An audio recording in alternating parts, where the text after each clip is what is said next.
તો ચલો ફ્રેન્ડ, આજે આપણે બનાવીશું બાજરીના લોટના વડા. બાજરીના લોટના વડા કરવા માટે લસણ, લીલું મરચું અને થોડું મીઠું અને ગોળ મિક્સરમાં પીસી નાખીશું.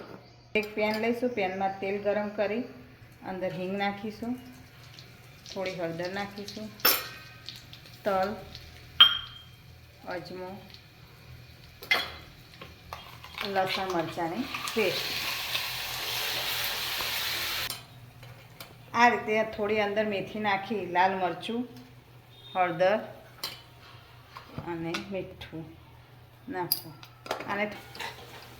આને થોડી વાર ચડવા દેવું. આ રીતે ચડવા દેવાથી થોડી લસણની સ્મેલ વડામાં આવતી નથી. હવે એક તાસનો બાજરીનો લોટ લઈ એમાં મીઠું નાખો,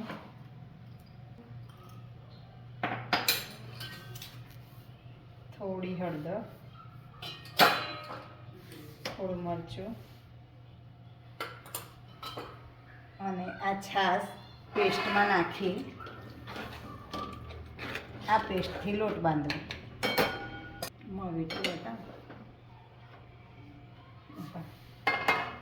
આ પેસ્ટ બાજરીના લોટમાં રેડીને લોટ બાંધી દેવો.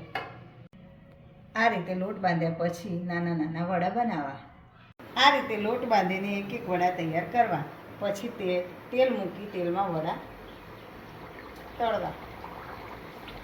આ ટ્રીકથી વડા બનાવવાથી વડા સરસ ફૂલેલા અને પોચા બને છે.